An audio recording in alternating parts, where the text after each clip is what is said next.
ஹல்லேலூயா. தேவனுக்கு மகிமையும் கனமும் உண்டாகட்டும். கூடி வந்திருக்கிற எல்லாரையும் இயேசுவின் நாமத்தில் வாழ்த்துகிறேன், வரவேற்கிறேன். ஆண்டவர் உங்களை வெறுமையாய் அனுப்ப மாட்டார். ஆராதனை நேரத்திலையும் ஜெப நேரத்திலையும் கர்த்தர் உங்களோடு கூட பேசி கொண்டிருந்தார், உங்களோடு கூட இடைப்பட்டு கொண்டிருந்தார். என்னுடைய ஆவியில் அதை ருசிக்க முடிந்தது. ஆமேன், ஹல்லேலூயா. கர்த்தர் நம் நினைவாய் இருக்கிறார், கர்த்தர் நம்மை நினைத்திருக்கிறார், அவர் நம்மை ஆசீர்வதிப்பார் என்று வசனம் சொல்லுகிறது. அப்படியே கர்த்தர் உங்களை ஆசீர்வதித்து தான் இன்றைக்கு அனுப்புவார். உங்களுடைய குறைவுகள் அவருடைய மகிமையினால நிறைவாய் மாறப் போகிறது. கரங்களை தட்டி ஆண்டவரை மகிமைப்படுத்தி நன்றி செலுத்துவோம். ஹல்லேலூயா. தேவனுக்கு மகிமை உண்டாகட்டும். கர்த்தர் நல்லவர். அப்படியே ஜெபத்தை குறித்ததான சில மேன்மைகளை நாம் இன்றைக்கு தியானிக்க போகிறோம். ஜெபம் என்னெல்லாம் செய்யும் அப்படிங்கிறத நாம் நம்மளுடைய வாழ்க்கையில் நிறைய கற்றிருக்கிறோம். ஹல்லேலூயா. பலத்தினால முடியாதது, பணத்தினால முடியாதது, மருந்தினால முடியாததெல்லாம் ஜெபத்தினால நிறைய முடிந்திருக்கிறது, இன்றைக்கும் நடந்து கொண்டு இருக்கிறது. ஜெபத்திற்கு ஒரு பெரிய மேன்மை இருக்கிறது. ஹல்லேலூயா. ஆகவே ஜெபம் ரொம்ப ரொம்ப ரொம்ப முக்கியம் நம்முடைய வாழ்க்கையில். தினந்தோறும் எதற்கு நேரம் இல்லாமல் போனாலும் ஜெபத்திற்கு நேரம் ஒதுக்கி ஆகணும். இன்றைக்கெல்லாம் பார்த்தீங்கன்னா நிறைய பேருக்கு நேரம் இல்லை, எதுக்கும் நேரம் இல்லை. ஏன் ரொம்ப நாளாக ஃபோன் பண்ணல அப்படின்னு கேட்டால் நேரமே இல்லை அப்படின்னு சொல்லுது.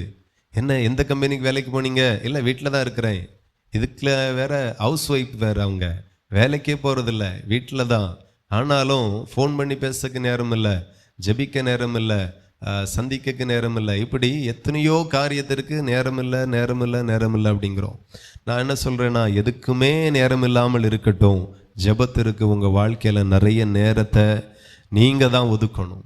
எப்போவுமே பார்த்தீங்கன்னா தேவனை தேடக்கு நேரம் கிடைக்காது, வேதத்தை வாசிக்க நேரம் கிடைக்காது, ஜெபிக்க நேரம் கிடைக்காது, சபைக்கு வரக்கு நேரம் கிடைக்காது. ஆனால் அந்த நேரத்தை நாம் தான் உருவாக்கி கொள்ளணும். அம்பானிக்கும் 24 மணி நேரம் தான் ஒரு நாள், ஆண்டிலா இருக்கிறவனுக்கும் 24 மணி நேரம் தான். 2 பேருக்கும் ஒரே மாதிரி தான் ஆண்டவர் நேரத்தை கொடுக்கிறார். பட்சபாதம் இல்லாத தெய்வம். 2 பேருக்குமே நேரம் ஒன்று தான். அதை யார் எப்படி பயன்படுத்துவார்? அவங்க தான் ஞானிகள். அப்போ ஜெபத்திற்கு நேரத்தை நாம தான் ஒதுக்கி அந்த நேரத்தை சரியாக பயன்படுத்திக்கணும். அப்படி செய்யும்போது நீங்கள் ஆசீர்வாதமாக இருப்பீர்கள். எப்போவுமே பார்த்தீங்கன்னா இயேசு கிறிஸ்துவை நீங்கள் பல இடங்களில் பார்க்கலாம். ஊழியத்தை முடிப்பார், ஜனங்கள் எல்லாம் போங்க வீட்டுக்கு போங்கன்னு அனுப்பி எப்பண்டா தனியாக போகலாம் அப்படிங்கிறதுல அவர் குறியாக இருப்பார். எப்பண்டா சீசர்களோடு இருக்கலாம், எப்போ மலைக்கு போகலாம், எப்போ தனித்து இருக்கலாம், விடியது வரை எப்போ ஜெபிக்கலாம். இன்றைக்கு இருக்கிற எல்லா பிஸ்னஸ்மேனை காட்டிலும், அரசியல் தலைவர்களை காட்டிலும் 1000 மடங்கு பிஸியாக இருந்தவர் என் ஆண்டவர் ஒருவர் மட்டும்தான். அவ்வளோ பிஸியாக இருப்பார். அவரை தனியாக பார்க்கவே முடியாது. எங்கே நிற்கிறாரோ அங்கே பொதுக்கூட்டம் போல இருக்கும், எங்கே நடக்கிறாரோ அங்கே ஊர்வலம் மாதிரி இருக்கும். அவ்வளோ மகிமையான ஊழியத்தை நிறைவேற்றின இயேசு கிறிஸ்து தனிமையை அறுக்கவே முடியாது. சாப்பிடும் நேரம் இருக்காது, தூங்க நேரம் இருக்காது, தலை சாய்க்க இடமே இல்லாமல் ஊழியம் செய்தவர் இயேசு கிறிஸ்து மட்டுமே. அப்போ அவ்வளோ பிஸி. ஆனாலும் ஜெபத்திற்காக தன்னை தனிமைப்படுத்தி கொள்ளுவார். எத்தனை பேர் சொல்ல முடியும், ஜெபத்திற்காக நான் என்னை தனிமைப்படுத்தி கொள்ளுகிறேன்? ஆமாம். ஆகையினால தான் மலைக்கு மேலே ஏறுவார், தனிமையை தேடுவார். நாமளும் நம்முடைய வாழ்க்கையில் நம்ம தனிமைப்படுத்தப்படணும். குடும்பத்தில், வீட்டில் ஜெபிக்கக்காக ஒரு நேரம். எல்லாரும் பேசி கொண்டு இருக்கும்போது, எல்லாரும் தூங்கி கொண்டு இருக்கும்போது, எல்லாரும் டிவி பார்த்துட்டு இருக்கும்போது, எல்லாரும் செல்ஃபோனை பார்த்துட்டு இருக்கும்போது, எல்லாரும் லேப்டாப்பை பார்த்துக்கிட்டு இருக்கும்போது நாம் கர்த்தரை நோக்கி பார்ப்போம். அவரை நோக்கி பார்த்த முகங்கள் வெட்கப்பட்டு போனது இல்லை. ஆமேன். அவருடைய முகம் பிரகாசித்தது போல கர்த்தர் உங்கள் வாழ்க்கையே இன்றைக்கு பிரகாசிக்க பண்ணுவார். கரங்களை தட்டி ஆண்டவரை மகிமைப்படுத்துங்க. ஹல்லேலூயா. தேவனுக்கு மகிமை உண்டாகட்டும். கர்த்தர் நல்லவர். ஜெபம் என்னெல்லாம் செய்யும் எடுத்து வாசிக்கலாம். 2 நாளாகமும் 33, 2 நாளாகமும் 33, 12 இருந்தே வாசிப்போம்.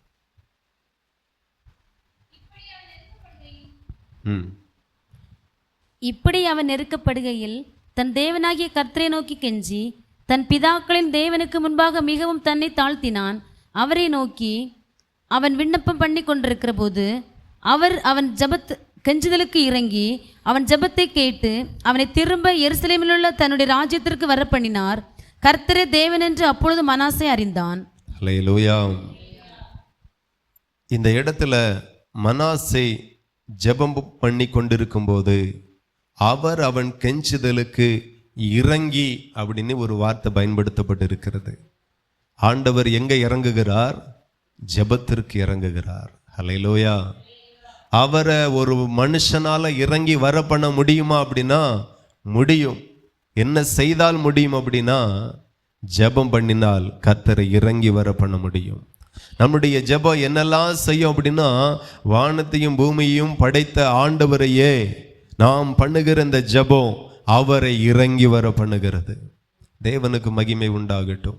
நம்ம ஜெபத்திற்கு நாம கொடுக்கிற மரியாதை கொஞ்சம்தான். நம்ம ஜெபத்திற்கு நாம மேன்மையாய் நினைக்கிறது கொஞ்சம்தான். ஆனா கர்த்தர் நமக்கு கற்றுத்தந்த அந்த ஜெபம் சாதாரணது அல்ல, அது தேவனையே இறங்கி வர பண்ணுகிறது. ஆகவே ஒவ்வொரு நாளும் நேரம் கிடைத்தாலும் கிடைக்காவிட்டாலும் ஜெபம் பண்ணுங்க. ஜெப நேரத்தை அசட்டை பண்ணவே கூடாது. வரும் ஏன் உங்களால் ஜெபிக்க முடியலை, ஏன் ஜெபம் பண்ணாமல் இருக்கிறீங்க, ஜெபம் பண்ண மனசு வர மாட்டீங்க அப்படின்னா உங்களுடைய ஜெப நேரம் எதுவோ அந்த நேரத்தை நீங்கள் அசட்டை பண்ணிட்டீங்க அப்படின்னா அதற்கு பிறகு ஜெபம் வராது. எத்தனை பேருக்கு புரியுது? ஆமாம், இரவு 10 மணிக்கு முழங்கால் படிக்கிடுவேன், இல்லை அதிகாலையில் 5 மணிக்கு ஜெபிக்கிறேன் அப்படின்னா 5 மணியை நீங்கள் ஒரு பெரிய மேன்மையாய் பார்க்கணும். நீங்க 5 மணிக்கு ஜெபிக்கிறது வழக்கமே, ஆனால் அந்த 5 மணிக்கு முன்பதாகவே கர்த்தர் உங்க ஜெபத்தை கேட்கும்படி வந்து நிற்பார். எத்தனை பேர் விசுவாசிக்கிறீர்கள்? இப்போ அம்மா நல்லா தூங்கிட்டு இருப்பாங்கன்னு வைங்க, இப்போ அவர் வந்து காத்து நிற்பார். இது என் தேவனை சந்திக்கிற நேரம், இது என் ஆண்டவரை சந்திக்கிற நேரம். அந்த நேரத்தை நீங்க கனப்படுத்தாம வேற யார் கனப்படுத்துவார்? 11 மணிக்கு ட்ரெயின் அப்படின்னா கரெக்டாக ட்ரெயின் வந்துடும், உங்களுக்காக காத்துட்டு இருக்கிறோம். அதுக்கு முன்னாடியே வந்து காத்து நிற்கும். நீங்களும் சரியான நேரத்துக்கு போகணும், அப்பந்தான் பிரயாண ஆசீர்வாதமாக இருக்கும். உங்கள் ஜெப நேரத்தை கர்த்தர் உங்களுக்காய் காத்து நிற்கிறார். ஒரு மனுஷன் என்ன ஒரு மனுஷனுக்காய் காத்து நிற்கிறானா இல்லையா? இப்போ வீட்டில் சொல்லிட்டு வந்திருப்பீங்க, கரெக்டாக 12:30 முடிச்சிருவாரு. ஆமாம், 1 மணிக்கெல்லாம் எப்படியாகிலும் வந்துடுவேன். அப்போ வீட்டில் ஒரு கூட்டம் காத்துட்டு நிற்கும். நீங்கள் பாட்டுக்கு சில ஆட்கள் பார்த்தீங்கன்னா பொறுப்பே இல்லாத பாட்டிகள், அந்த ஆட்கள்லாம் பார்த்தீங்கன்னா ரொம்ப கஷ்டப்படுத்துவாங்க. 1 மணிக்கு வந்துருங்க பாஸ்டர் அப்படின்னா நாம் 1 மணிக்கு போனால் அங்கே ஆள் இருக்காது. என்ன எங்கே வரிய, நீங்கள் எங்கே வரிய, நாங்கள் சொன்ன இடத்துக்கு வந்தாச்சு. ஐயோ அப்படியா, சீக்கிரமாக வந்துட்டேல, நான் இனிமே தான் பரப்பிடுறேன் அப்படின்னா நமக்கு ரொம்ப கஷ்டமாக போயிடும். நேற்று ஒரு பிறந்தநாள் வீடு கூப்பிட்டாங்க. எத்தனை மணிக்குன்னா 12:30 மணிக்கு கரெக்டாக வந்துடுங்க. முதல்ல 12 அப்படின்னாங்க, ரெண்டாவது 12:30 அப்படின்னாங்க. நாங்கள் 12:30 மணிக்கு கரெக்டாக போயாச்சு. அப்போந்தான் எல்லாரும் குளிக்க போகிறதுக்கு ட்ரெஸ் எடுத்துகிட்டு போகிறாங்க. சாதாரணமாக பரப்பிட்டாலே எல்லாரும் குளித்து துணி மாற்றக்கு 1 மணி நேரம் ஆகும். இப்போ ஃபங்க்ஷனுக்கு பரப்பிட்டா எவ்வளோ நேரம் ஆகும்? இருக்கிறோம் சொன்ன டைமெல்லாம் தாண்டி வயிறெல்லாம் பசி கொடுத்து ஜெபம் நடத்தக்கூடிய மூடெல்லாம் போய் பசியில் வேத்து விறுவிறுத்து 2:30 மணி ஆயிடுச்சு. அதுக்கு பிறகு ஜெபம் பண்ணுவோமா, என் மனசு சொல்லுது சாப்பிடுவோமா, அப்படித்தானே சொல். மணி 12:30. சில ஆட்கள் பொறுப்பே இல்லாமல் இருப்பாங்க. நான் சொல்லுகிறேன், ஒரு மனுஷனுக்கு ஒரு டைம் கொடுத்தா அதை 2 பேருமே மதிக்கணும். ஜெப நேரம் ஆண்டவர் மதிக்கிறார், அதே ஜெப நேரத்தை நீங்களும் மதிக்கணும். உங்களுக்கு ஒரு டைம் இருக்கு. ஒன்று, ஆண்டவர் சொன்ன அதிகாலை தேடுகிறவன் என்னை கண்டடைகிறான். அதிகாலை ஜெபித்தா ரொம்ப நல்லது, ஜெபிங்க. ஆனால் வேதம் சொல்லுகிறது இடைவிடாமல் ஜெபம் பண்ணுங்க, எப்பொழுதும் ஜெபத்தில் விழித்திருங்கள் என்று சொல்லுகிறது. ஜெபம் எப்போ வேணாலும் பண்ணலாம், ஆனால் எப்பவுமே நமக்கு நேரம் கிடைக்கிறது இல்லை. ஆனால் வாழ்க்கையில் நம்மளுடைய நாட்களில் ஒரு 2 வேளையாகிலும் ஜெபிக்கணும். அந்த 2 வேளை ஜெபத்திற்கு ஒரு அழகான டைம் வைத்துக்கோங்க. அந்த ஜெப நேரத்தை நீங்கள் அசட்டை பண்ணிட்டீங்கன்னா திரும்ப உங்களால் ஜெபிக்க முடியாது. அல்லேலூயா. தேவ பிரசன்னத்தில் இருக்கிறது வரைக்கும் தான் ஜெபிக்க தோணும், ஜெபிக்க முடியும், ஜெபிக்க ஒரு தூண்டுதல் இருக்கும். பிரசன்னம் போயிட்டு அப்படின்னா ஜெபம் வராது, தூக்கமும் கொட்டாயும் தான் வரும். இந்த ஆராதனையில் ஒரு பிரசன்னம் இருக்கிறது வரைக்கும் தான் உங்களுக்கு இங்கே இருந்து பாட, துதிக்க, ஆராதிக்க, அபிஷேகத்தில் நிரம்ப, வார்த்தைகளை கேட்க ரொம்ப நல்லா இருக்கும். தேவ பிரசன்னம் போயிட்டு ஒரு மாதிரி ட்ரையாக இருக்குது அப்படின்னா எப்படா முடிப்பார் அப்படின்ட்டு 1 மணி நேரத்துக்குள்ளே 10 நேரத்தை பார்த்துருவீங்க, டைமை பார்த்துருவீங்க. எப்போ முடியும், இன்னும் 1 மணி நேரம் இருக்கா, இன்னும் அரை மணி நேரம் இருக்கா அப்படின்னு போயிடும். அப்போ அந்த தேவனுடைய பிரசன்னம் நமக்காய் காத்து கொண்டு இருக்கும். அந்த ஜெப நேரத்தை நீங்கள் அசட்டை பண்ணிட்டீங்கன்னா உங்களால் அதுக்கு பிறகு ஜெபம் பண்ணவே முடியாது.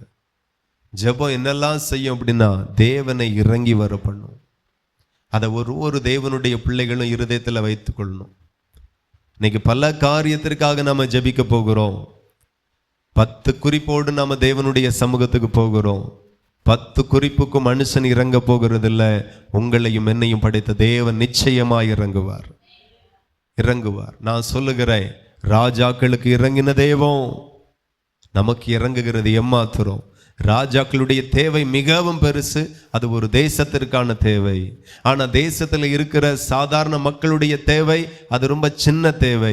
அது ஒரு குடும்பத்திற்கான தேவை, அல்லது ஒரு சின்ன வீட்டிற்கான தேவை, அல்லது ஒரு சொத்துக்கான தேவை, அல்லது ஒரு வாகனத்திற்கான தேவை, அல்லது பிள்ளைகளுடைய படிப்புக்கான தேவை, அல்லது ஒரு பிள்ளைகளுடைய திருமணத்திற்கான தேவை. ஒரு சாதாரண மனுஷனுடைய ஒரு தேவை ஒரு சின்னது தான். ஆனால் நம்முடைய தேவன் ராஜாக்களுக்கு உதவி செய்தவர், ஒரு தேசத்தினுடைய தேவைகளையே சந்தித்தவர். அல்லேலூயா. இஸ்ரவேல் ஜனங்கள் எல்லாம் கூட்டமா எகிப்தின் அடிமைத்தனத்திலிருந்து வெளியே வரும்போது கிட்டத்தட்ட 25-30 லட்சம் பேர் இருப்பாங்க. அவ்வளோ லட்சம் பேருக்கு தண்ணீரை கொடுத்த தேவன், ஆகாரத்தை கொடுத்த தேவன், பாதுகாப்பை கொடுத்த தேவன், பகலிலே நிழலிலே நடத்தின தேவன், இரவிலே அக்கினி ஸ்தம்பத்திலே நடத்தின தேவன். ஒரு வசதியும் இல்லாவிட்டாலும் அந்த ஜனங்களுக்கு எல்லாவற்றிற்கும் எல்லாமாய் கர்த்தர் இருந்தார். ஹல்லேலூயா. லட்சக்கணக்கான ஜனங்களுடைய தேவை, அன்றாட தேவை, உண்மை உள்ளவராயிருந்தார். ராஜாக்களுக்கு உதவி செய்வாரானால், ராஜாவுக்கு இறங்கி தேசத்திற்கே இறங்குவாரானால், உங்களுக்கு இறங்கி உங்க குடும்பத்திற்கே இரக்கம் பாராட்டுவார். உங்க ஜெபம் அவரை இறங்கி வர பண்ணும். ஒரு நாள் ஜெபிக்கலையா, கர்த்தருடைய இரக்கம் நம்ம விட்டு தூரமாக இருக்கிறது என்று ஃபீல் பண்ணுங்க. தினந்தோறும் நான் ஜெபிப்பேன், தினந்தோறும் கர்த்தர் என் மேல இரக்கமாக இருப்பார். உங்க ஜெபந்தான் அவரை இறங்கி வர பண்ணும். ஜெபத்தை அசட்டை பண்ணக்கூடாது, ஜெப நேரத்தை அசட்டை பண்ணக்கூடாது. நான் நிறைய நேரத்தில் எக்ஸ்பீரியன்ஸ் பண்ணியிருக்கிறேன், அனுபவிச்சிருக்கிறேன். என் ஜெப நேரம் இரவு 10 மணி முதல் போயிட்டே இருக்கும் அதிகாலை வரைக்கும். அந்த ஜெப நேரத்தை நான் மிஸ் பண்ணிட்டேன் அப்படின்னா சரி, ஒரு அரை மணி நேரம் தாண்டி இருப்போம். யார் என்ன சொல்ல போறா? ஆண்டவர் ஒருபோதும் பலவந்தம் பண்ண மாட்டார். புசிக்க கூடாது என்று சொன்ன கனியை மனுஷன் புசித்த போதும் அவன் கையை பிடிச்சி காலை பிடிச்சி தலையில கொட்டி அவனை பலவந்தம் பண்ணல. ஜெப நேரம் ஜெபிக்க வேண்டிய நீங்களும் ஜெபிக்க வேண்டிய நானும் ஜெபம் பண்ணல. ஆனாலும் ஜெபம் பண்ணு என்று சொல்லி உங்களை கையை பிடிச்சோ காலை பிடிச்சோ காத்த திருவியோ ஆண்டவர் உட்கார வைக்கவே மாட்டார். உங்களோடு கூட அவர் பலவந்தம் பண்ண மாட்டார். ஊழியத்தை தந்த தேவன் நான் தான். ஊழியத்தை பாரப்பட்டு பிரயாசப்பட்டு நான் தான் என் எஜமானுடைய வேலையை செய்யணும். எஜமான் ஒரு நேரமும் கணக்கு கேட்கவே மாட்டார். ஒரு நேரமும் நீ இன்னைக்கு என்ன செஞ்சா, இன்னைக்கு எனக்காக என்ன செஞ்சா, நான் இவ்வளவு சம்பளம் தந்தேன், உன்னை போஷித்தேன், உன்னை பாதுகாத்தேன், உன்னை நடத்தினேன் என்று சொல்லி ஒரு நாளும் கணக்கு கேட்க மாட்டா.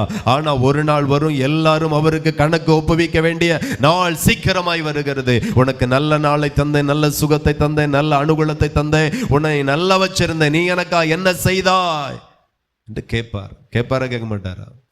கேட்பார். அப்படியே இருந்துட்டு இருக்க கூடாது. அந்த நேரத்தை நம்ம போக்கடிக்கிறதுனால தான் நிறைய நேரம் நிறைய பேரால ஜெபிக்க முடியல. என்ன வேலையா இருந்தாலும் ஜெப நேரத்தை அசட்டை பண்ணாதிருங்க. ஜெபம் என்னெல்லாம் செய்யும் அப்படின்னா, ஜெபம் தேவனை இறங்கி வர பண்ணும். நீங்க நினைக்கிற மாதிரி எல்லாம் கிடையாது. அதெல்லாம் இருதயத்தில் வைத்து தேவ சமூகத்தில் உங்க டைம் என்ன, அந்த டைமுக்கு போயிருங்க. முன்னாடியே போனா நல்லது. பின்ன எனக்கு ஒரு டவுட்டு, ஜெபத்துக்கு வர மாதிரி தானே வீட்லேயும் ஜெபத்துக்கு போவிய? 10 மணி ஜெபத்துக்கு 10:30 வரோம், வீட்லேயும் அதே போல தானே பண்ணுவிய? பின்ன இங்கே ஆண்டவரே உங்கள் பிரசனம் முடிகிறது வரைக்கும் எனக்கு இருக்கணும்னு சொல்லி என் முகத்துக்காக, என் அங்கலாய்ப்புக்காக எல்லாம் என்னால் நடத்த முடியாது. 2.5 மணி நேரம் எப்படி நடத்த முடியும்? நடத்த முடியாது. ஆண்டவர் நடத்துகிறாரு. அப்போ நீங்கள் அங்கே உங்கள் ஜெப நேரம் 1/2 மணி நேரம், 10 மணிக்குன்னா 10:30, 10:30ன்னா 12:15 அப்படியே போய் உட்கார்ந்தா பிரசன்னமே இருக்காது, ஜெப ஆவி ஊற்றப்படாது, எல்லாம் முடிஞ்சு போயிடும், ட்ரையாக இருக்கும். அங்கிட்டு போய் ஸ்தோத்திரம்னா நிமிஷத்துக்கு நிமிஷம் கொட்டாய் தான் வரும், தூக்கம் தான் வருமே தவிர உங்களால் ஜெபம் பண்ணக்கூடிய அதே இருக்காது. அதனால் புரிந்து கொண்டு ஜெப நேரத்தை மிஸ் பண்ணாதிருங்க. ஜெபத்திற்கு ரொம்ப முக்கியத்துவம் கொடுங்க. என் ஜெபம் ஒரு மனுஷனை உருக பண்ணாது, ஒரு மனுஷனை இறங்கி வர பண்ணாது. என் ஜெபம் படைத்த தேவனையே இறங்கி வர பண்ணும், எனக்காக இறங்கி பண்ணும். அப்படியே தான் மனாசே ஜெபித்தான். கர்த்தர் அவன் ஜெபத்திற்கு இறங்கினார் என்று வேதம் சொல்லுகிறது. நம்மளுடைய ஜெபம் சாதாரண ஜெபம் அல்ல.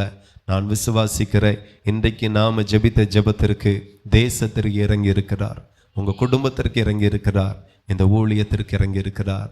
நீங்கள் தனிப்பட்ட முறையில் எதற்கெல்லாம் ஜெபித்தீங்களோ அதுக்கெல்லாம் கர்த்தர் இறங்கி இருக்கிறார். ஹல்லேலூயா, தேவனுக்கு மகிமை உண்டாகட்டும். மார்க் 14:37. பின்பு அவர் வந்து அவர்கள் நித்திரை பண்ணுகிறதைக் கண்டு பேதுருவை நோக்கி, சீமோனே, நித்திரை பண்ணுகிறாயா? 1 மணி நேரம் நீ விழித்திருக்க கூடாதா? நீங்கள் சோதனைக்குட்படாதபடிக்கு விழித்திருந்து ஜெபம் பண்ணுங்கள். ஆவி உற்சாகம் உள்ளதுதான், மாம்சமோ பலவீனம் உள்ளது என்றார். ஹல்லேலூயா. இந்த இடத்துல தேவனுடைய பிள்ளைகள் கவனிக்கணும். ஆண்டவர் சொல்லுகிறார், 1 மணி நேரம் கூட விழித்திருக்க கூடாதா, என்னோடு கூட ஜெபிக்க கூடாதா என்று சீசர்களோடு கேட்கிறார். அதில் ஆண்டவர் ஒரு காரியத்தை சொல்லுகிறார். என்ன அப்படின்னா, ஆண்டவருடைய வார்த்தை சொல்லுகிறது, அதை மறுபடியும் வாசிப்போம். 37. பின்பு அவர் வந்து அவர்கள் நித்திரை பண்ணுகிறதைக் கண்டு பேதுருவை நோக்கி, 38 வாசித்தால், நீங்கள் சோதனைக்குட்படாதபடிக்கு விழித்திருந்து ஜெபம் பண்ணுங்கள். ஆவி உற்சாகம் உள்ளதுதான், மாம்சமோ பலவீனம் உள்ளது என்றார். இப்போ இந்த இடத்துல ஆண்டவர் சொல்லுகிறார், சோதனைக்கு உட்படாதபடி விழித்திருந்து ஜெபம் பண்ணுங்கள். அப்போ ஒரு மனுஷன் ஜெபிக்க வேண்டிய நேரத்தில் தூங்குவார்களானால், ஜெபிக்க வேண்டிய நேரத்தில் ஜெபிக்காமல் இருப்பார்களானால் அவர்கள் சோதனைக்கு உட்படுவார்கள். ஹல்லேலூயா. நம்ம ஜெபம் என்னெல்லாம் செய்யும் அப்படின்னா, நாம ஜெபித்தால் சோதனைக்கு உட்பட மாட்டோம். எத்தனை பேர் விசுவாசிக்கிறீர்கள்? சோதனையில உங்களால நிற்க முடியாம போயிடும். நீங்க ஜெபிக்காம இருப்பீர்களானா, உங்களால நீங்க ஜெபிக்காவிட்டால் உங்களால சோதனையில நிற்க முடியாது. ஆகவே தேவனுடைய பிள்ளைகள் புரிந்து கொள்ளணும். ஆண்டவரும் சீசர்களுக்கு கற்றுக் கொடுக்கிறார், நீங்கள் சோதனைக்கு உட்படாதபடி விழித்திருந்து ஜெபம் பண்ணுங்கள். சிலுவையின் பாடுக்குள்ளாய் போறக்கு அந்த கடைசி நேரத்தில் ஆண்டவர் ஜெபிக்க வைத்தார். அல்லேலூயா. சோதனையான நேரத்தில் நாம் நிறைய காரியத்தை திட்டம் பண்ணுவோம், நிறைய காரியத்தை யோசிப்போம். ஒரு சோதனை, பிள்ளைகளினால சோதனை, வேலையில் சோதனை, வீட்டில் சோதனை, வியாதியில் சோதனை, அப்படி ஒவ்வொரு சோதனையான நேரத்தை நாம் சந்திக்கும் போது நம்ம நிறைய காரியத்தை திட்டம் பண்ணுவோம். நான் சொல்லுகிறேன், எந்த சோதனைகளிலேயும் ஜெபத்தை சரியாய் திட்டமிட்டு செய்யுங்க, சோதனை நீங்கள் ஜெயிப்பீர்கள். எல்லாருடைய வாழ்க்கையிலும் சோதனை வரும். அப்போ ஆண்டவருக்கு தெரிகிறது, இன்றைய ராத்திரியிலேயே வெடிந்தா சிலுவையில் அறையப்படுவேன், சிலுவையின் பாடுக்குள்ளே நம்ம போகிறோம். நம்ம சீசர்கள் சோதனைக்கு உட்படக்கூடாது, சீசர்கள் சோதனையில் விழுந்து போகக்கூடாது, பின்மாறி போகக்கூடாது, சத்துரு அவர்களை வஞ்சிக்க கூடாது. ஒரு சீசர்களோ ஒரு விசுவாசிகளோ ஒரு ஊழியக்காரனோ எப்போ பிசாசினால் வஞ்சிக்கப்படுகிறான் என்றால், எப்போ சோதனைக்கு உட்படுகிறானோ அங்கேதான் அவர்கள் பிசாசுக்கு உட்படுவார்கள். சோதனைக்கு உட்படும் போதுதான் பிசாசு வஞ்சிப்பான். நல்ல நேரம், நல்ல காலம், நல்ல நாட்கள், சுகமுள்ள நாட்கள், சமாதானமுள்ள நாட்கள் நம்முடைய வாழ்க்கையில இருக்கும் போதெல்லாம் நம்ம ரொம்ப சந்தோஷமா இருப்போம், நல்லா ஜெபிப்போம், எல்லாம் நடக்கும், வேதம் வாசிப்போம், எல்லாம் அழகா போகும். ஆனா சோதனை இருக்கிற நேரத்துல நாம நிலைச்சு நிக்கணும்னா ஜெபம் ரொம்ப அவசியம்.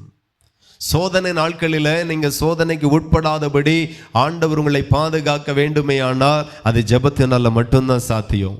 இந்த ஜெபம் உங்களை என்ன செய்யும் அப்படின்னா, சோதனைக்கு உட்படாதபடி, சோதனையில நீங்க விழுந்து போகாதபடி உங்களை ரட்சிக்கிறது இந்த ஜெபம். இன்னைக்கு சின்ன சின்ன கஷ்டத்துல நாம விழுந்து விடுகிறோம், சின்ன சின்ன போராட்டத்துல சோர்ந்து போகிறோம். ஏன் சோர்ந்து போகிறோம் தெரியுமா? ஜெபம் சரியா இல்லை. ஜெபம் சரியா இருந்தா நீங்க நிலைத்து நிற்பீர்கள், உங்களால நிற்க முடியும். ஆண்டவரோடு இருந்தவர்கள் தான், ஆண்டவருடைய ஊழியத்தை செய்தவர்கள் தான், ஆண்டவரால் கற்றுக்கொண்டவர்கள் தான் சீசர்கள். ஆனால் ஆண்டவர் ராம் முழுவதும் விழித்திருந்து ஜெபித்தார். இவர்கள் ஜெபத்திற்காக தான் போனார்கள். ஆனால் ராம் முழுவதும் அவர் ஜெபித்தார், இவர்கள் ஜெபிக்கல. நீங்க ஊழியக்காரர்களா இருக்கலாம், சீசர்களா இருக்கலாம், அப்போஸ்தலரா இருக்கலாம், யாரா இருக்க வேணா இருந்துட்டு போங்க, விசுவாசிகளா கூட இருங்க, யாரா வேணாலும் இருந்துட்டு போங்க. ஜெபிக்க வேண்டிய நேரத்தை நீங்க மிஸ் பண்ணிட்டீங்கன்னா, ஜெபிக்க வேண்டியவர்கள் ஜெபிக்காவிட்டால், இயேசுவோடு நடந்தவர்களா இருந்தாலும், இயேசுவோடு இருந்தவர்களா இருந்தாலும், இயேசு கிறிஸ்துவனுடைய மார்போடு கூட சாய்ந்தவர்களா இருந்தாலும் சரி, சோதனை நாட்களில் உங்களால நிற்க முடியாது. அல்லேலூயா. ஒரு புள்ளி வரும் சொல்லுகிறது, கொரோனா நாட்களில் எத்தனையோ ஊழியக்காரர்கள் ஊழியத்தை விட்டே போயிட்டாங்க. கேள்விப்பட்டிருக்கீங்களா? சோதனை ஒரு நாள் வரும், கொரோனாவை விட பயங்கரமான சூழ்நிலை வரும். நான் சொல்லுகிறேன், இயேசு கிறிஸ்து சீக்கிரம் வரப்போகிறார். எத்தனை பேர் விசுவாசிக்கிறீர்கள்? ஆனா இன்னைக்கு உலகம், ஊர் உலகம் கேட்கிற கேள்வி என்னன்னா, இதே தான் 2000 வருஷமா சொல்லிட்டு இருக்கீங்க, எங்க வர்றாரு? எல்லாம் சும்மா அப்படின்ட்டு. நல்லா கவனிக்கணும், இயேசு கிறிஸ்து சீக்கிரமாய் வருவேன் என்று பரமேறி போனார். மரித்து உயிரோடு எழுந்து நான் உயிர் தெழுந்தேன் என்று சொல்லி சீசர்களுக்கு தன்மை வெளிப்படுத்தி பிற்பாடு பரமேறி போனார். போகும்போது சீக்கிரமாய் வருவேன் என்று தான் போனார். வரும்போது என்னென்ன அடையாளம் எல்லாம் நடக்கும், கடைசி காலத்திற்கான என்னென்ன அடையாளம் எல்லாம் சொல்லிட்டு போனார். அந்த அடையாளங்கள் தான் இந்த கடைசி 100 வருஷத்திற்குள்ள நிறைய நடந்து கொண்டிருக்கிறது. விஞ்ஞான வளர்ச்சி எல்லாம் 100 வருஷத்துல தான் நிறைய பார்க்கிறோம். அது மின்சார கண்டுபிடிப்பா இருக்கட்டும், கணினி கண்டுபிடிப்பா இருக்கட்டும், எல்லாமே இந்த 100 வருஷத்துல தான் அபரிதமான வளர்ச்சி. 100-150 வருஷத்துக்குள்ள. இந்த கடைசி 50 வருஷத்துலாம் பயங்கர வளர்ச்சி விஞ்ஞானம் எல்லாம். இந்த வளர்ச்சி எதுக்கு நேராக இருக்கிறதுண்டா, இந்த வளர்ச்சி ஆசீர்வாதமான வளர்ச்சி அல்ல. இந்த வளர்ச்சி இயேசு கிறிஸ்துனுடைய வருகைக்கு முழு உலகத்தையும் ஆயத்தப்படுத்துகிற, யோசிக்க வைக்கிற, எச்சரிக்கை பண்ணுகிற வளர்ச்சியா இருக்கிறது. எத்தனை பேர் அப்படி பார்க்குறீங்க? ஏன் முன்னோர்களுக்கு அறிவு இல்லையா என்ன? நமக்கு மட்டும்தான் அறிவு இருக்கா என்ன? முன்னோர்களுக்கு நிறைய இருந்து இருக்கிறது. இன்னைக்கு இருக்கிற டெக்னாலஜியை வைத்து, ஃப்ரிட்ஜை வச்சு, ஃப்ரீசரை வச்சு 7 வருஷத்திற்கு உங்களை எதையாகிலும் பாதுகாக்க முடியுமா என்ன? முடியாது. ஆனா அன்னைக்கு யோசேப்பினுடைய காலத்துல 7 வருஷ பஞ்ச காலம் விளைச்சல் எல்லாம் பத்திரப்படுத்தி 7 வருஷம் புசித்தார்கள். அப்ப அன்னைக்கு ஏதோ ஒரு ரகசியம் இருந்திருக்கு தானே செய்து, அறிவு இருந்திருக்கு. ஆனா சயின்ஸ் இவ்வளவு வளரல, விஞ்ஞானம் இவ்வளவு வளரல, வளர்ச்சி இவ்வளவு டெக்னாலஜியை பார்க்க முடியல. ஆனா கடைசி 100 வருஷத்துல இவ்வளோ பார்க்கிறோம் என்றால், என் இயேசு சமீபமாய் வந்து விட்டார். இயேசு கிறிஸ்துனுடைய வருகை மிகவும் சமீபமாய் இருக்கிறது. எச்சரிக்கையா இருக்கணும். ஒரு சோதனை காலம் வரப்போகிறது. இன்னைக்கு நிறைய பேரை நிக்க விடாமலே பண்ணுகிறான் பிசாசு. நீங்க ஜெபிக்கலைன்னா உங்களால நிக்க முடியாது. ஜெபத்துல உறுதியாய் தரித்திருக்கலன்னா உங்களால நிக்க முடியாது. இதுதான் ரகசியம். எவ்வளவு ஜெபிக்கிறீங்களோ, சோதனை வரும்போது பலவிதமான சோதனை ஒரு மனுஷனுக்கு வரும். பலவிதமான சோதனை நீங்க சந்திப்பீர்கள். சோதனையை சந்திக்காத எந்த மனுஷனும் இல்லை, எந்த சீசர்களும் இல்லை, எந்த அப்போஸ்தலர்களும் இல்லை, எந்த பரிசுத்தவான்களும் இல்லை. அவர்களை நடத்தி கொண்டு போனது போலதான் கர்த்தர் உங்களையும் நடத்தி கொண்டு போவார். ஆமா, உங்களை நடத்தி கொண்டு போவார். பரலோகத்துக்கு போகக்கூடிய வழி இடுக்கமாக தான் இருக்கும், வழி நெருக்கமாக தான் இருக்கும். எனக்கு மட்டும் ஏன் இப்படி நடக்குது? உங்களுக்கு மட்டும் இல்லை, உங்க அப்பாவுக்கும் அதான் நடந்தது, முப்பிதாக்களுக்கு அதான் நடந்துச்சு. என்ன நீங்க இதுல புதுசு, அவங்க கொஞ்சம் பழசு, அவ்வளவுதான் வித்தியாசம். நமக்கு புதுசா ஒண்ணு வந்தும்போது ரொம்ப கஷ்டமா யோசிக்கிறோம். எதிரிக்கு கூட இப்படி வரக்கூடாது அப்படின்னுட்டு நினைக்கிறோம். கிடையாது. அவன் தன் சிலுவையை எடுத்துக்கொண்டு என் பின்னே வராதவன் எனக்கு பாத்திரவானே கிடையாது. நீங்க பணத்தை எடுத்துட்டு ஆண்டவர் பின்னாடி போக வேண்டாம், சொத்தை எடுத்துட்டு ஆண்டவர் பின்னாடி போக வேண்டாம், பதவி எடுத்துட்டு ஆண்டவர் பின்னாடி போக வேண்டாம். இவைகளெல்லாம் உங்களுக்கு இருந்தா கூட உங்க வாழ்க்கைக்கென்று ஒரு சிலுவை இருக்கும். அதை எடுத்துக்கொண்டு தான் அவர் பின்னாடி போகணும். எல்லாம் தந்த ஆண்டவர் என்னை இப்படி மட்டும் இந்த சிலுவை மட்டும் தந்துட்டாரே நீங்க சொல்லலாம், ஒன்றும் பிரச்சனை இல்லை. அது சிலுவையா பாருங்க, அது பாடாய் பாருங்க, அதை எடுத்து வச்சுட்டு பின்னாடி போங்க, ஆண்டவருக்கு பின்னாடி போங்க. நிறைய பேர் உலகத்துக்கு பின்னாடி போயிடுவாங்க. என் குடும்பம் இப்படி ஆயிற்று, என் மனைவி ஆண்டவர் எடுத்துக்கிட்டார், என் பிள்ளை ஆண்டவர் எடுத்துக்கிட்டார், இனி இந்த உலகத்தில் எனக்கு யார் இருக்கிறா, இனி எதுவும் வேண்டாம் அப்படியே தண்ணி அடிச்சிட்டு பாவம் பண்ணிட்டு பரிசுத்த தேவனை விட்டுட்டு மறுதளிச்சிட்டு தாடி வளர்த்துட்டு புலம்பிட்டு துக்கப்பட்டுட்டு அப்படியே அலைகிற ஒரு கூட்டமும் இன்றைக்கு இருக்கிறாங்க. வேதத்தை வாசிக்கிறது இல்லை, ஜெபிக்கிறது இல்லை, துதிக்கிறது இல்லை, அபிஷேகத்தில் நிரம்புகிறது இல்லை. இனி என்ன வாழ்க்கை அப்படிங்கிறது. ஆனால் ஆண்டவர் சொல்லுகிறார், தன் தன் சிலுவையை சுமந்து கொண்டு அவர் பின்னாடி நீங்க வரணும். அப்படி வராதவன் எனக்கு பாத்திரவானே கிடையாது. உன் வாழ்க்கையில் என்ன பாடு இருக்கிறது கர்த்தர் அனுமதிக்கிறார். ரட்சிக்கப்பட்ட பிள்ளைகளுக்கு வராத பாடா அந்நியனுக்கு வரப்போகிறது. அந்நியனுக்கு வருகிற பாடை விட உனக்கு கூட ஒரு மடங்கு வரும். ஆனா அந்நியன் விழுந்து போவான், நீயோ எழுந்து நிமிர்ந்து நிற்பா. நீதிமான் 7 தரம் விழுந்தாலும் எழும்புவான் என்றுதான் ஆண்டவர் சொல்லி இருக்கிறார். நீ விழுகிறது நிச்சயமானா நீ எழுகிறதும் நிச்சயம் என்று ஆண்டவர் வெளிப்படுத்துகிறார். விழுகிறதை குறித்து யோசிக்கவே செய்யாதங்க. உன் பேக்ரவுண்ட் சரியும், பணபலம் சரியும், எல்லாமே இழந்து போவோம். ஆனாலும் உன்னை நிலை நிறுத்துவார். சந்தோஷமாய் பின் செல்லுங்க. இன்னைக்கு நிறைய விசுவாசிகளால நிக்க முடியல, சோதனையில தரித்து நிக்க முடியல, ஜெயித்து நிக்க முடியல. காரணம், நீங்க கேட்ட உபதேசத்துல நீங்க நிக்க முடியாது, கேட்ட சத்தியத்துல நிக்க முடியாது, செய்கிற ஜபத்துல மட்டும்தான் உங்களால நிக்க முடியும்.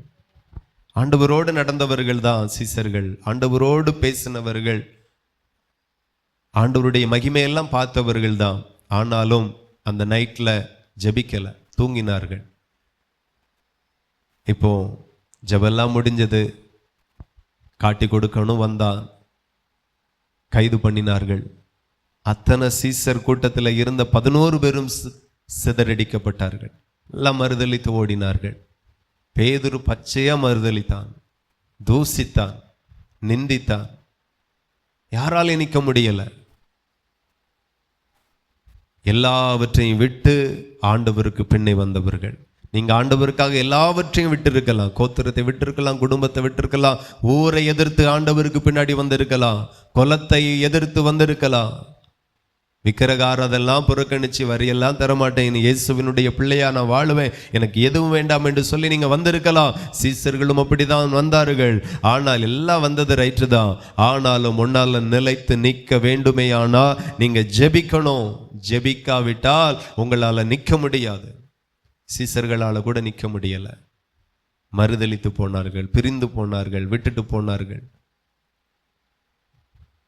இதே இந்த கடைசி காலத்தில் இதுதான் நடக்க போகிறது. நான் சொல்லுகிறேன், ஜெபம் அவ்வளோ முக்கியம். ஜெபம் என்னெல்லாம் செய்யும்? ஜெபம் இதெல்லாம் செய்யும். உங்களை நிலைநிறுத்தும், உங்களை பலப்படுத்தும். அதாவது சின்ன சின்ன காரியங்கள் கூட நிறைய பேருடைய இருதயத்தில் செத்துடலாம் போல இருக்கு, அடிக்கடி செத்துடலாம் போல இருக்கு அப்படிங்கிறத சின்ன காரியத்தில் கூட நம்ம சோர்ந்து போகிறோம். என்ன வாழ்க்கை, அடிக்கடி வெறுத்து போகிறோம். என்ன பிள்ளைகள், என்ன கணவன், என்ன குடும்பம், சின்ன காரியத்தில் கூட நம்ம வாழ்க்கையை வெறுக்கிறோம். வெறுக்கக்கூடிய வாழ்க்கை அல்ல, வாழக்கூடிய ஒரு வாழ்க்கை. இது கிறிஸ்து கொடுத்த வாழ்க்கை. நீங்க செத்து விழும்படி கர்த்தர் உங்களை தெரிந்து கொள்ளவில்லை. ஹல்லேலூயா. நாம் எல்லாரும் விசேஷமானவர்கள். எல்லாரும் சொல்லுங்க, நாங்க விசேஷமானவர்கள். நீங்க ராஜரீக ஆசாரிய கூட்டமாயனவர்கள். ஹல்லேலூயா. தெருவில் நின்று பேசும்போது தான் நிறைய எக்ஸ்பீரியன்ஸ் கிடைக்குது. பார்த்தீங்கன்னா தெருவில் நின்று பேசும்போது தான் நான் நினைக்கிறேன், எவனை எல்லாமோ கர்த்தர் அழைக்கிறார். ஹல்லேலூயா. எல்லாரும் அழைக்கப்பட்டவர்கள் தான். ஆனால் இங்கே இருக்கிறவர்கள் மட்டுமே தெரிந்து கொள்ளப்பட்டவர்கள். அழைக்கப்பட்டவர்களை காட்டிலும் தெரிந்து கொள்ளப்பட்டவர்கள் மேலானவர்கள், உயர்ந்தவர்கள். எல்லாரும் கேட்குறாங்க, எல்லாரும் கேட்டுட்டே இருக்கிறாங்க. எல்லாரையும் கர்த்தர் அழைக்கிறார். தெருவில் போறவனை, வாரவனை, ஆவாதவனை எல்லாரையும் அழைக்கிறார். ஆனால் நீங்க விசேஷித்தவர்கள். அழைக்கப்பட்டவர்கள் அநேகர், தெரிந்து கொள்ளப்பட்டவர்கள் சிலர். இந்த தெரிந்து கொள்ளப்பட்டவர்கள் மேலே நிறைய கடமைகள் இருக்கிறது, அது கூட நாம் செய்யாமல் இருக்கிறோம். அல்லேலூயா. அழைக்கப்பட்டவர்கள் ஆசாரிய கூட்டம் அல்ல, தெரிந்து கொள்ளப்பட்டவர்கள் ஆசாரிய கூட்டம், ராஜரீக ஆசாரிய கூட்டமாயும் இருக்கிறோம். நீங்க தான் அவருடைய பணியை செய்யணும். நான் சொல்லுகிற வாரத்தில் ஒரு நாள் ஆச்சும் ஏசு நல்லவர் என்று சொல்லி யாருக்காச்சும் சொல்லிருங்க. ஏசு மெய்யான தெய்வம் என்று யாருக்காச்சும் சொல்லுங்க. அவருடைய ஊழியத்தை ஏதாகிலும் ஒரு பகுதியில் நிறைவேற்றுங்க. நீங்கள் அழைக்கப்பட்டவர்கள் அல்ல, தெரிந்து கொள்ளப்பட்டவர்களும் முத்திரை போடப்பட்டவர்களும் மணவாளனுக்காக ஆயத்தமாகுகிற மணவாட்டியை போலவும் நீங்கள் இருக்கிறீர்கள். நிறைய பேர் கேட்குறாங்க, பெட்டைக்குளம் டாஸ்மாக் பக்கத்தில் பேசிட்டு நிற்கிறோம், எல்லாரும் குடிகாரர்கள் வர்றாங்க போகிறாங்க, அதில் ஒரு முஸ்லீம் வந்தாங்க, அப்போ பிரசங்கம் பண்ணுறேன் கேட்டுகிட்டே நிற்கிறாங்க, அப்படியே தள்ளி போய் வீடியோ எடுத்துருவாங்களோ அப்படின்னு கொஞ்சம் தள்ளி போய் அப்படியே கேட்டுட்டு பிரசங்கம் முடியும் போது கூட வந்தவன் கையை பிடிச்சி இழுக்கிறான், வா உள்ளே போவோம், பாருக்குள்ளே போவோம் அப்படின்ட்டு. ஆனால் இவன் வேண்டாம் வீட்டுக்கு போகணி பைக் எடுத்துகிட்டு போயிட்டான். அல்லேலூயா. அதில் ஒரு சம்பவம் என்ன ஒன்று பார்த்தேன். வண்டியில் சிலுவை போட்டுட்டு ஒரு கிறிஸ்தவன் வந்தான், எங்களை பார்த்தான், பார்க்காத மாதிரியே உள்ளே போனான், சரக்கு வாங்கிட்டு பார்க்காத மாதிரியே வீட்டுக்கு போனான். அவன் அழைக்கப்பட்டவன், நீ தெரிந்து கொள்ளப்பட்டவன். அவன் செய்தியை கேட்டு வீட்டுக்கே போயிட்டான், நீ செய்தியை கேட்டும் கேட்காத மாதிரியே பாருக்குள்ளே போயிட்டு சரக்கு வாங்கிட்டு வீட்டுக்கு போகிறான். கர்த்தர் உன்னோடு தானே பேசுகிறார்.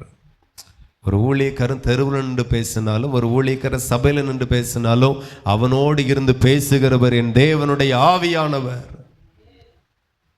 ஆவியானவர் சபைக்கு சொல்லுகிறதை காதுள்ளவன் கேட்க கடவன். கேட்க வேண்டியது உன்னுடைய கடமை, சொல்ல வேண்டியது நம்முடைய கடமை. அல்லேலூயா. தேவனுக்கு மகிமை உண்டாகட்டும்.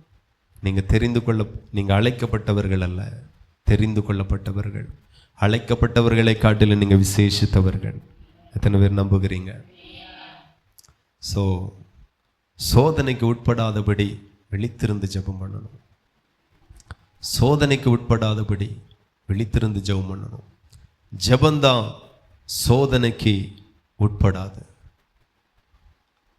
சோதனை எல்லாருடைய வாழ்க்கையிலும் வரும், நம்ம விழுந்து போக மாட்டோம்.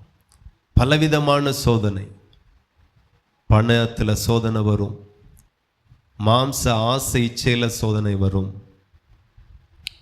கஷ்டத்தில் சோதனை வரும், வியாதியில் சோதனை வரும், அவமான நிந்தையில் சோதனை வரும்.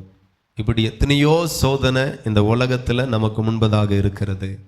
ஜெபிக்கிறவனுக்கு முன்பதாக செங்கடல் திறக்கப்படும். அல்லேலூயா. ஜெபித்துட்டு நாம் போகும்போது சோதனைக்கு ஊடாக நடந்து கடந்து போவோம், சோதனைக்கு உட்பட மாட்டோம். சோதனையில் நாம் விழுந்து போக மாட்டோம்.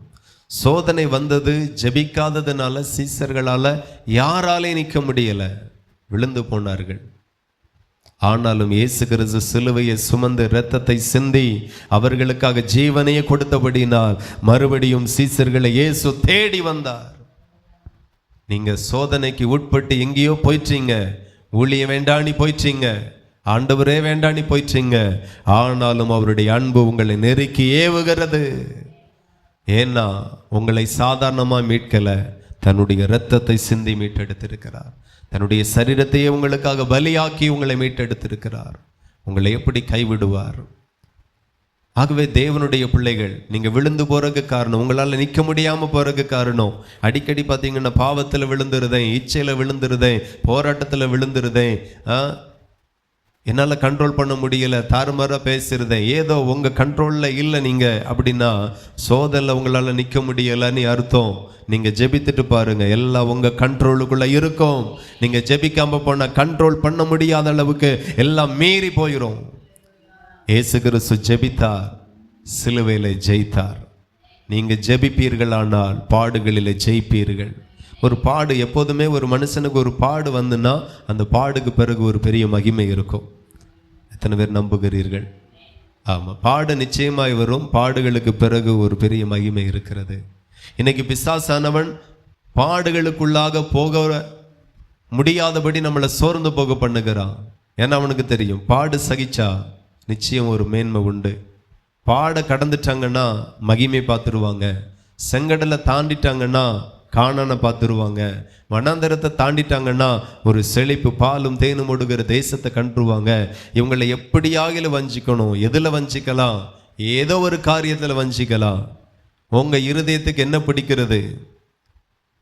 தாயின் பால் மறந்த குழந்தையை போல என் ஆத்துமாவை அடக்கி அமர பண்ணுகிறேன் என்று சொல்லுகிறான். ஹல்லேலூயா. பவுல் ஆத்துமாவை அடக்கி அமர பண்ணணும். நமக்குள்ள நிறைய ஆசை இச்சைகள் வரும், அடக்கி அமர பண்ணணும். ஜெப நேரம் நெருங்கும் போது தான் நல்ல வீடியோ வரும், நல்ல நாடகம் வரும், நல்ல படம் வரும். ஏதோ ஒரு சூழ்நிலை இச்சைக்கு ஏதுவா இருக்கும். ஆத்துமாவை அடக்கி அமர பண்ணணும். ஹல்லேலூயா. தன்னை அடக்கணும், தன் ஆத்துமாவை அடக்கணும், கர்த்தருக்காக அடக்கணும், வசனத்திற்காக அடக்கணும், ஜெபத்திற்காக ஊழியத்திற்காக அடக்கணும். இன்னைக்கு நிறைய பேர் தன்னை அடக்கிற ஒரு பலன் இல்லை, அப்படியே போயிட்டு இருக்காங்க. காற்றடிச்ச திசையில பறந்து போகிற தூசிகள் மாதிரி, குப்பைகள் மாதிரி நிறைய விசுவாசிகளுடைய நிலைமை இன்னைக்கு அப்படித்தான் இருக்கு. போறாங்க. ஜெபம், நாம போக வேண்டியது தரிசனத்திற்கு நேராய். வாழ்க்கை எப்படி போகுதோ அப்படியே போவோம், அதுக்கு பேர் வாழ்க்கை இல்லை.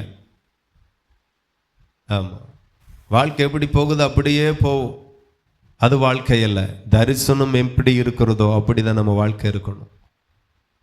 வாக்குத்தத்தம் எப்படி இருக்கிறதோ அதுக்கு நேரம் தான் ஓடணும், அதுக்கு நேரம் தான் வாழ்க்கை இருக்கணும், அதுக்கு நேரம் தான் ஜெபம் இருக்கணும், அதுக்கு நேரம் தான் துதி இருக்கணும், அதுக்கு நேரம் தான் உபவாசம் இருக்கணும். எத்தனை பேருக்கு புரியுது? தரிசனம் ஒரு பக்கம் கிடக்கும், வாக்குத்தத்தம் ஒரு பக்கம் இருக்கும், அப்படியே போறது. காற்றடிச்ச திசைக்கு நேராக போகிறது.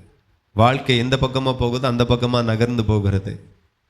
அழைக்கப்பட்டவர்களுடைய லட்சணம், தெரிந்து கொள்ளப்பட்டவர்களுடைய லட்சணம், அபிஷேகம் பண்ணப்பட்டவர்களுடைய லட்சணம், இதுக்காக நாம் அழைக்கப்பட்டு இருக்கிறோம். காற்று அடித்து கொண்டு போகிற பகுதிக்கு நேராக நீ போகக்கூடிய அளவுக்கு கர்த்தருங்களை அழைத்திருக்கிறார், அபிஷேகத்திருக்கிறார், ரட்சித்திருக்கிறார்.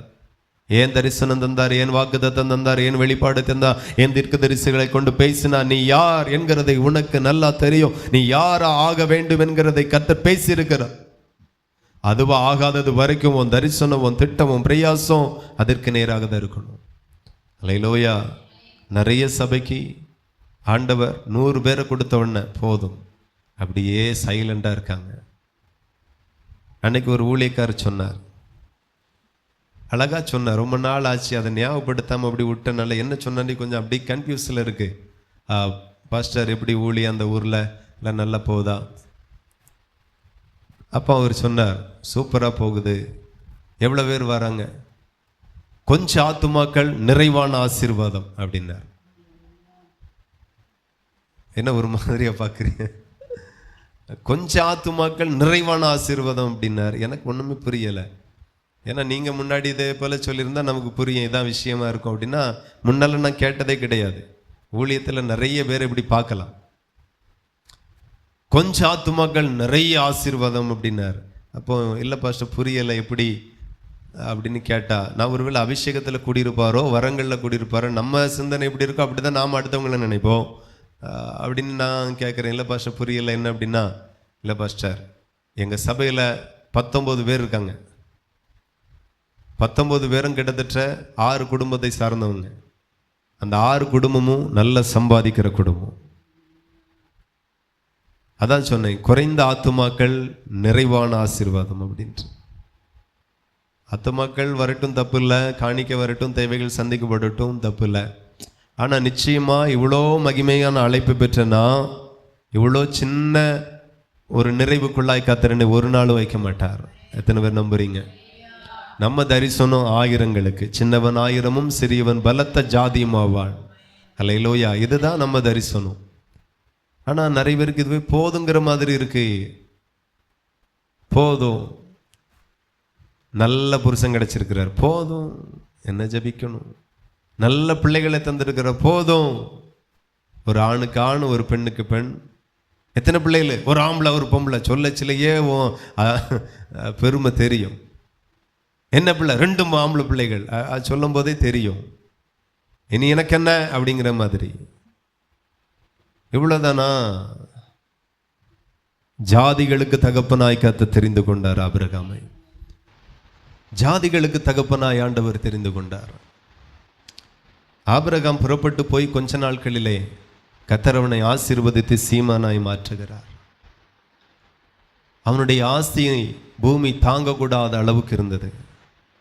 ஆனால் அவனுடைய தரிசனம் அதல்ல. அவன் தரிசனம் ஜாதிகளுக்கு தகப்பனாய் கர்த்தர் மாற்றுவார். அவனுடைய சந்ததியை வானத்தின் நட்சத்திரங்களைப் போல பெருக பண்ணுகிறது தான் அவனுடைய தரிசனம்.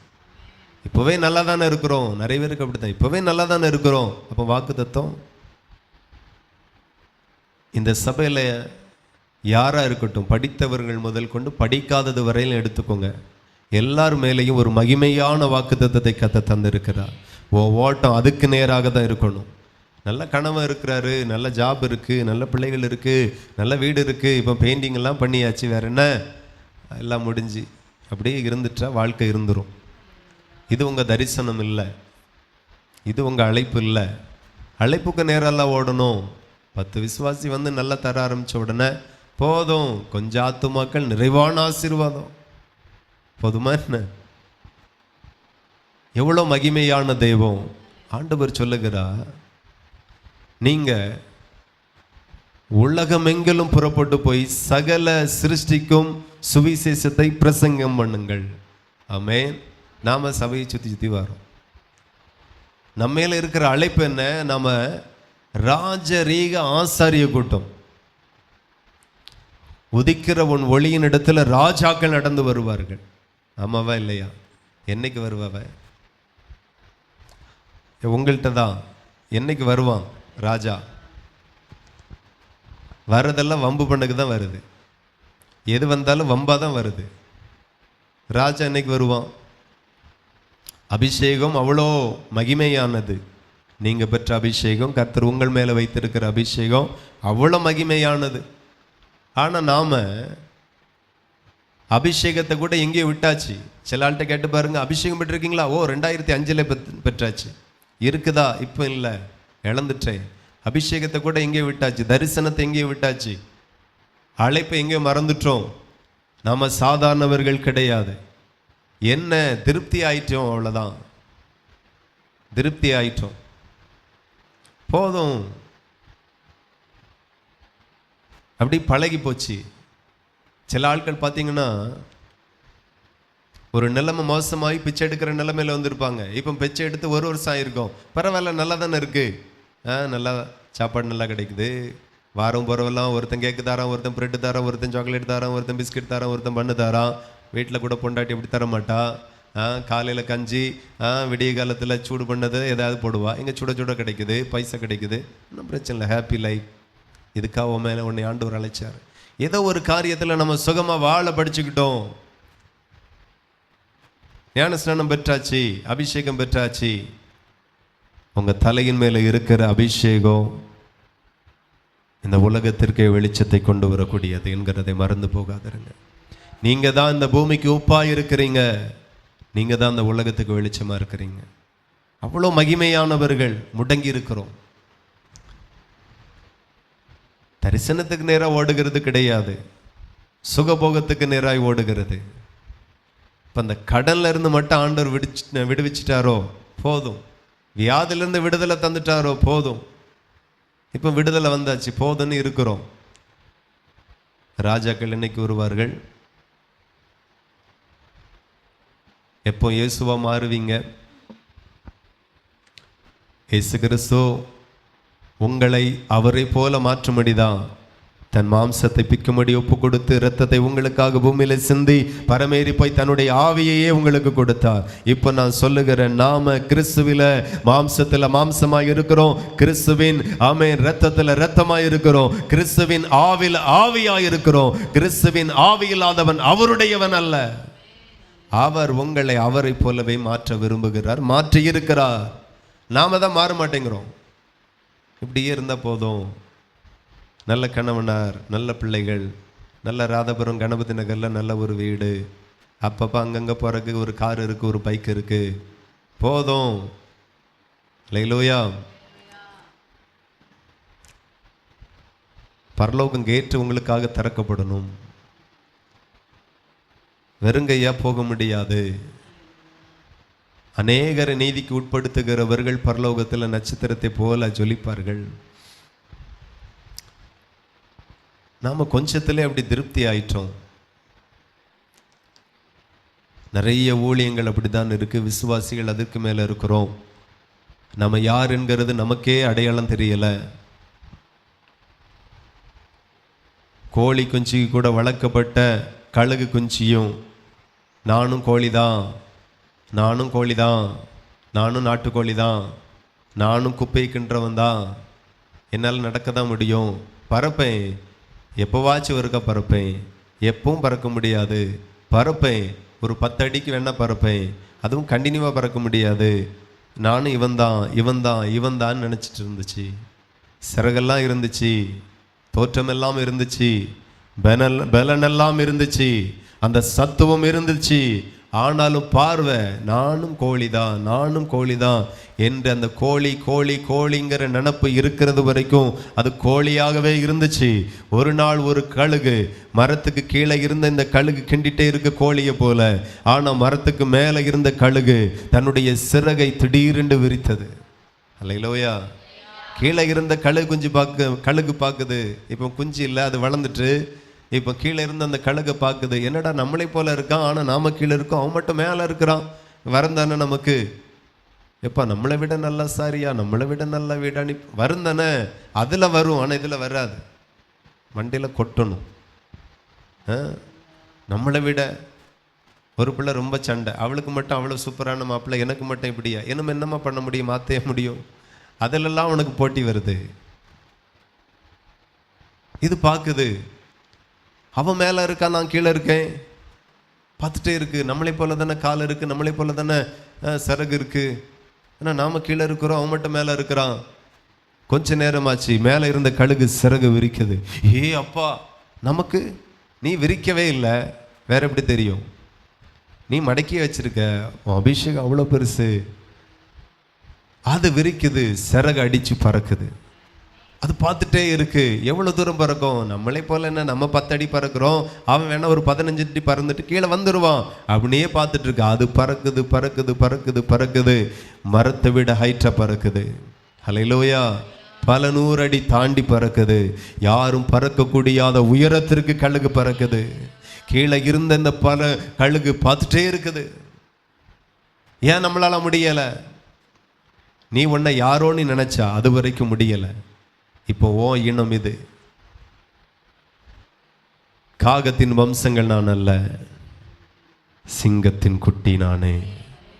ஹல்லேலூயா. காகத்தின் வம்சங்கள் நீங்களும் அல்ல, காகத்தின் வம்சம் நானும் அல்ல, நானும் நீங்களும் சிங்கத்தின் குட்டிகளாக இருக்கிறோம். உன் நினப்பு தான் பழப்பை கெடுக்க போகுது. நீங்க யார்? சாதாரணவர்கள் அல்ல. நமக்கு போதும், இந்த வாழ்க்கை போதும். இதோ மகேந்திரபுரத்தில் ஒரு குடும்பத்தை ஆண்டவர் தந்திருக்கிறாரு. ஒரு கணவன், பிள்ளைகள், வாழக்கு நல்ல ஒரு வீடு, நேரம் போவேலையா செல்ஃபோனு, நேரம் போவேலையா டிவி, கேபிள், நாடகம், சினிமா, எல்லா வசதியோடு இருக்குது. என்ன இதுக்கு மேலே என்ன? ஞாயிற்றுக்கிழமைனா பக்கத்திலே போகிறக்கு ஒரு சபையை தந்திருக்கிறாரு. போதும். எவ்வளோ நாளைக்கு? இந்த அழைப்புக்கு பேர் தான் ராஜ ரீக ஆசாரிய கூட்டமா என்ன? உங்க அபிஷேகத்தினுடைய வலிமை இவ்வளவுதானா? உங்க மேல கர்த்தர் போட்டிருக்கிற வாக்குத்தத்தத்தின் மகிமை இவ்வளவுதானா என்ன?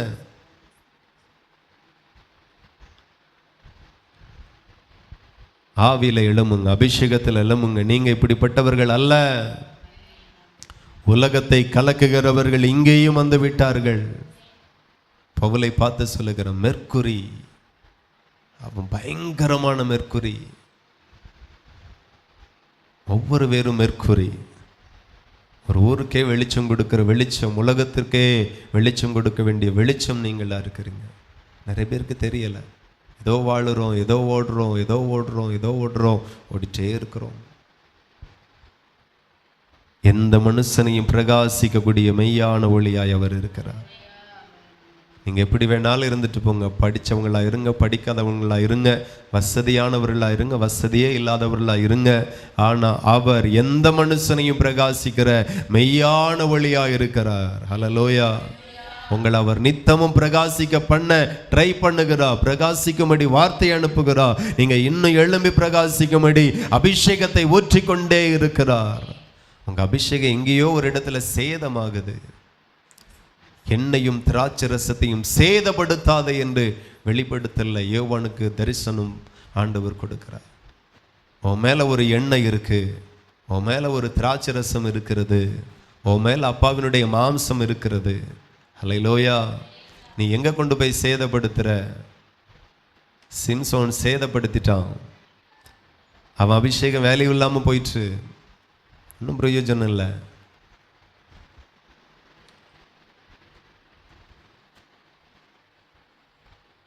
நினைவுக்கு போன தீர்க்கதரிசி மேலே ஒரு அழைப்பு இருந்தது, ஒரு திட்டம் இருந்தது. சோர்ந்து படுத்தான். அவன் ஊழியம் அதோட முடிஞ்சு போச்சு. ஒரே பிரசங்கம். நாம் இப்போ பண்ண ஆரம்பிச்ச மாதிரி தெரு பிரசங்கம் தான். ஒரு தேசமே ரட்சிக்கப்பட்டது. ஆனாலும் ஒரு சோர்வு, நான் சொன்னது நடக்கலையே. தேவனுடைய தரிசனத்தை உங்க தரிசனமாய், தேவனுடைய திட்டத்தை உங்க திட்டமாய் இருதயத்தில் வைங்க. ஹல்லேலூயா. பவுல், ஆண்டவரே நான் என்ன செய்ய சித்தமாய் இருக்கிறீர்? ஆண்டவர் சொல்றார், பட்டணத்துக்குள்ள போ. 3 நாள் கண்ணு தெரியாதவனாய் புசியாமலும் குடியாமலும் உபவாசத்தை ஜெபித்து கொண்டே இருக்கிறான். அடுத்தால கண்ணு தெரியுமான்னு தெரியாது. இதுவரைக்கும் என் சித்தத்தை செய்தேன், இனி தேவனுடைய சித்தத்தை நான் செய்வேன். ஜெபிக்கிறான். கர்த்தர் சீசனை அனுப்பி அவன் பார்வை அடையவும் அவன் அபிஷேகத்தை பெற்றுக்கொள்ளவும் ஆண்டவர் கிருபை கொடுக்கிறார். அடுத்தால நான் என்ன செய்ய சித்தமாக இருக்கிறீர்? ஒரு தீர்க்கதரிசி வந்து பவுலை பார்த்து அவனுடைய கச்சையில ஒன்றை எடுத்து கையையும் காலையும் கட்டி, இந்த கச்சை உடையவனை இப்படி கட்டுவார்கள் முன்னறிவிக்கப்படுகிறது. கட்டப்படக்கல்ல, சாகக்கு கூட நான் போறேன். துணிந்து போகிறான். ஹல்லேலூயா. கர்த்தருக்காய் போகிறான். ராஜரீக ஆசாரிய கூட்டம், நீங்க புறப்பட்டு போய் சகல ஜாதிகளையும் சீசராக்குங்கள். சீசராகும்படி நீங்கள் அழைக்கப்பட்டவர்கள். ஊழியத்தில் உங்க பணத்தில் மாத்திரம் பங்கல்ல, உங்க முழு சரீரமும் அதில் பங்காக இருக்கணும். எத்தனை பேருக்கு புரியுது? நல்ல கையை தந்திருக்கிறார், நல்ல காலை தந்திருக்கிறார், நல்ல வாயை தந்திருக்கிறார். முழு சரீரத்தையும் ஊழியத்திற்காய் கொடுங்க. ஹல்லேலூயா. உங்களை கொண்டு இந்த உலகத்தில் ஏதோ ஒரு மகிமையான காரியத்தை செய்ய போகிறார். உங்க அழைப்பு விசேஷமானது. உங்க திட்டம், உங்க மேல தேவன் வைத்திருக்கிற திட்டம் மகா பெரியது. நீங்க சாதாரணவர்கள் கிடையாது. புதிய ஏற்பாட்டில் யாரும் விசுவாசிகள் கிடையாது. அத்தனை பேரும் ஊழியக்காரர்கள். ஊழியத்தில் உங்களுக்கு மகா பெரிய பங்கு இருக்கிறது. பந்தி விசாரிப்புக்காரன் கூட கர்த்தருடைய அற்புதங்களை நடப்பித்தான். நீங்க இந்த சபையில தூக்குறவர்களா இருங்க, துடைக்கிறவர்களா இருங்க, பாய் விரிக்கிறவர்களா இருங்க, யாரா இருங்க, ஆனா உங்க அழைப்பு பாய் போடுகிற அழைப்பு அல்ல. ஆனா இன்னைக்கு நீங்க அதை செய்கிறீங்க. ஆனா உங்க அழைப்பு தினந்தோறும் நான் பாய் போடுவேன். சில ஆட்கள் பார்த்தீங்கன்னா சபையில ஒரு பொறுப்பை கொடுத்தா சாகிறது வரைக்கும் அந்த பொறுப்பை பிடிச்சிட்டே இருப்பாங்க. பார்த்துருக்கீங்களா? ஒரு இடத்துல அந்த சபையினுடைய சாவி ஒரு விசுவாசி வீட்டில் இருக்கும். சாகிறது வரைக்கும் அவரே வச்சுக்கிட்டார். சாவச்சில கூட கையில் தான் சாவி இருந்து கொடுக்கவே மாட்டாங்க. இது பொறுப்பு அப்படின்ட்டு. இப்போ தேவன் குறுக்கிட்டு, ஓம் பொறுப்பை என்ன கொடுத்துரு, உனக்கு அடுத்த பொறுப்பை தாரேன்னாலும் சபை பொறுப்பு எனக்கு தான், நான் தான் துறப்பேன். ஒரு விசுவாசிக்கு அகோரமான ஆசை. பக்கத்திலே அவருடைய வீடு, பக்கத்திலே சபை. கரண்ட் பில்லை கூட அவர் பேரை ஏற்றி வச்சிருந்தார். ஆமாம். இவர் பத்திர ஜெராக்ஸை கொடுத்து அப்ளை பண்ணி மீட்டரை மட்டும் சபையில் மாட்டிருங்க. வேலை சொல்கிறேன், எல்லாம் நான் பார்த்துட்டேன், கரண்டெல்லாம் எடுத்தாச்சு. யார் பேருக்கு? என் பேருக்கு. அதில் கூட இவர் பேர் இருக்கணும். பரலோகத்தில் இருக்கல தான் ரெண்டாவது. சபையில் அவர் பேர் இருக்கணும், கல்வெட்டில் அவர் பேர் இருக்கணும், மீட்டரில் அவர் பேர் இருக்கணும், வாசிக்கிற எல்லா வாசிப்பிலும் அவர் பேர் இருக்கணும், சாவி அவர் கையில் இருக்கணும். கர்த்தர் உனக்கு வேற பொறுப்பை தரார், ஆனாலும் வேண்டாம், நான் இங்கே தான் இருப்பேன். உங்கள் அழைப்புக்கு நேராய் ஓடுங்க, தரிசனத்துக்கு நேராய் ஓடுங்க, வாக்குத்தத்தத்திற்கு நேராய் ஓடுங்க. இந்த சுகபுகமான வாழ்க்கை வேண்டாம். எழும்பி பிரகாசி, உன் ஒளி வந்தது என்று ஆண்டவர் சொல்லுகிறார். எல்லாரும் முழங்கள் படிக்கிட்டு ஜெபித்து நாம நிறைவு செய்வோம். க்ளோரி, ஹalleluya. தேவனுக்கு மகிமை உண்டாகட்டும். கர்த்தர் நல்லவர். அன்புள்ள தகப்பனே, இவ்வளவு நேரம் வரையிலும் சில காரியத்தோடு கூட கர்த்தருங்களோடு பேசி கொண்டிருந்தீங்க. அதற்காக என் தேவனுக்கு நன்றி. ஜெபம் என்னெல்லாம் செய்யும் என்கிறதை ஆண்டவர் தெளிவாய் பேசினீங்கப்பா. ஆமென். ஜெபம் தேவனை இறங்கி வர பண்ணும். ஜெபம் சோதனைக்கு எங்களை உட்படாதபடி சோதனை நாட்களையும் ஜெயிக்கும்படி எங்களுக்கு உதவி செய்யும். அப்படியெல்லாம் சொல்லி பார்த்தோம். இன்னைக்கு உலகத்தில் சுகபோகமாய் வாழுகிறவன் உயிரோட செத்தவனாய் இருக்கிறான். சுகபோகமான வாழ்க்கையில் நாங்கள் இருந்துக்கிறோம். ஆண்டவரே, எங்கள் மேலே ஆனாலும் அழைப்பு பெருசாக இருக்கிறது, அபிஷேகம் பெருசாக இருக்கிறது, திட்டமும் வாக்குத்தத்தமும் மகா பெரியவைகளாக இருக்கிறது. ஆனாலும் நாங்கள் எங்கேயோ சோம்பேறிகளாக இருக்கிறோம், தூங்கி கொண்டு இருக்கிறோம். நீ போக வேண்டிய தூரம் வெகு தூரம் என்று சொல்லி ஆண்டவர் எலியாவோடு கூட சொன்னால் அவன் சோர்ந்து போய் கிடக்கிறான். இன்னைக்கு நிறைய விசுவாசிகள் சோர்ந்து போய் இருக்கிறாங்க, விழுந்து போய் இருக்கிறாங்க. இந்த வாழ்க்கையே போதும், இந்த படிப்பு போதும், இந்த வேலை போதும், ஆமேன், இவ்வளோ போதும், இப்படியே உலகத்தில் ஆமேன் மயங்கி போய் இருக்கிறாங்க. உலகத்தில் நான் யார் என்கிறது எனக்கு சரியாக வெளிப்படலை. ஆண்டவர், நீங்கள் பேசினீங்க நன்றி, பேசினீங்க நன்றி, பேசினீங்க நன்றி, பேசிக்கொண்டே இருக்கிறீங்க, உமக்கு நன்றி. மகிமையின் தேவனை துதிக்கிறேன், வல்லமை உள்ள தேவனை துதிக்கிறேன், நீதியின் ராஜாவை ஸ்தோத்தரிக்கிறேன். அப்பா, இந்த இடத்துல வந்து இருக்கிற எல்லாரும் எழும்புவார்களாக, இந்த செய்தியை கேட்கிற ஒவ்வொருவரும் எழும்புவார்களாக, இந்த வார்த்தையை கவனிக்கிற எல்லாரும் எழும்பி பிரகாசிப்பார்களாக. ஒளி வந்தது, ஒளி வந்தது, ஒளி வந்தது. ராஜரீக ஆசாரிய கூட்டமாய் நாங்கள் இருக்கிறோம் ஐயா. தம்முடைய பிள்ளைகளை பலப்படுத்துங்க, மகிமையால நிரப்புங்க. எழும்பு, எழும்பு, வல்லமையை தரித்து கொள்ளட்டும். எழும்பு சீயோனை, எழும்பு, உன் வல்லமையை தரித்து கொள் என்று சொன்ன தெய்வம். எழும்பு பிரகாசி, உன் ஒளி வந்தது என்று சொன்ன தெய்வம். எழும்பட்டும் ஐயா, பிரகாசிக்கட்டும் ஐயா. ஆமென். இந்த வாழ்க்கை போதுன்னு இருந்துடாம ஒருவர் கூட அழைக்கப்பட்டவர்கள், தெரிந்து கொள்ளப்பட்டவர்கள், வேறு பிரிக்கப்பட்டவர்கள், அபிஷேகம் பண்ணப்பட்டவர்கள், இதே போதுன்னு இருந்துடக்கூடாது. ஓடட்டும், ஓடட்டும், ஓடட்டும், ஜெயிக்கட்டும்.